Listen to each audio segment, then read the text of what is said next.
اعوذ باللہ من الشیطان الرجیم، بسم اللہ الرحمن الرحیم۔ السلام علیکم، قرآن و سنت چینل میں خوش آمدید۔ پہلے نمبر 1 دعا سنائی تھی، پھر دوسری، پھر تیسری، اب چوتھی دعا ہے۔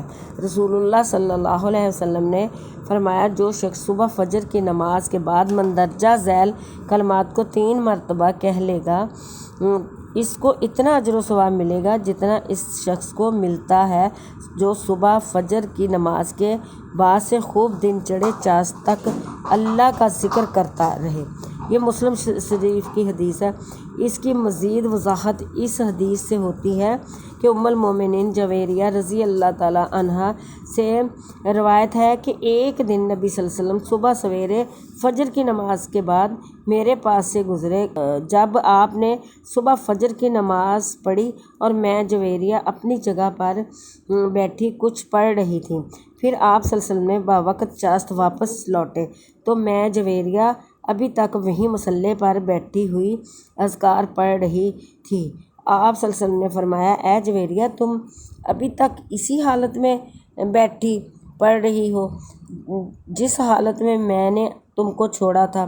جویریہ نے کہا، ہاں۔ آپ صلی اللہ علیہ وسلم نے فرمایا کہ میں نے تمہارے بعد یعنی بعد نماز فجر تمہارے پاس سے اٹھ کر جانے کے بعد 4 کلمات 3 دفعہ کہے ہیں۔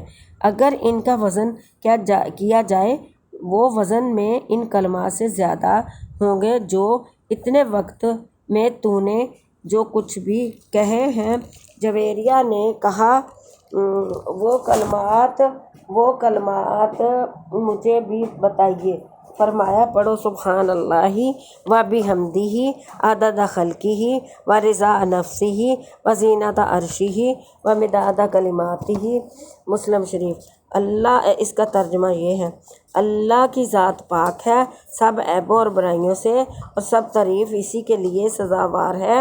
اس کی مخلوق کی گنتی کے برابر، اس کی خوشنودی کے مطابق، اور اس کے عرش کے وزن کے برابر، اور اس کے کلمات کی روشنائی کے برابر۔ فائدہ اس حدیث میں نبی صلی اللہ علیہ وسلم نے مندرجہ بالا 4 کلمات کو بعد نماز فجر 3 مرتبہ پڑھنا، نماز فجر کے بعد اشراق چاست تک مصلی پر بیٹھ کر ذکر کرتے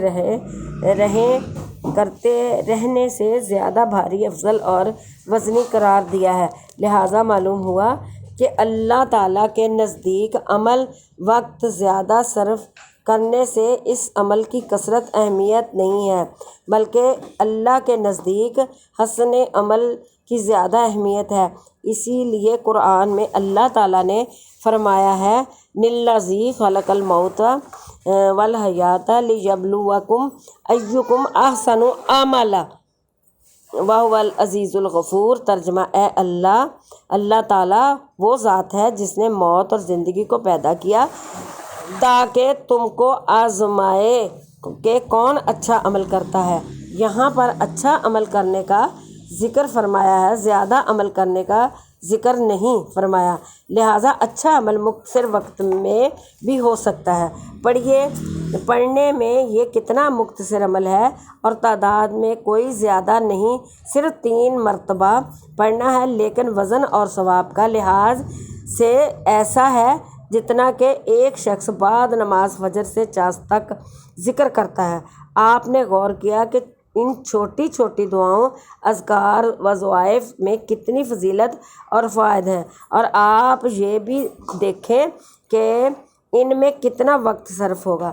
گھنٹہ 2 گھنٹے نہیں، بلکہ صرف چند سیکنڈ یا چند منٹ، لیکن ان سب کا فائدہ اس وقت ہوگا جب انسان دعا کے نتیجے میں ان چیزوں کے ملنے کا یقین ہو، یعنی ایمان اور یقین کے ساتھ اللہ سے مانگے۔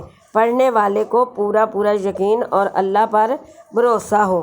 اگر بے یقینی سے پڑھے گا تو ہو سکتا ہے کہ الفاظ ادائیگی کا اجر و ثواب اللہ تعالیٰ دے لیکن اس کا فائدہ کما حق کا حاصل نہ ہوگا، کیونکہ نبی صلی اللہ علیہ وسلم کا ارشاد ہے کہ جب تم اللہ سے مانگو تو اس طرح سے مانگو کہ تمہیں اس کا قبولیت اور ملنے کا یقین ہو، کیونکہ اللہ تعالیٰ اس شخص کی دعا قبول نہیں کرتا جس کا دل غافل ہو۔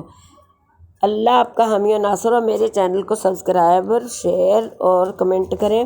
اللہ حافظ۔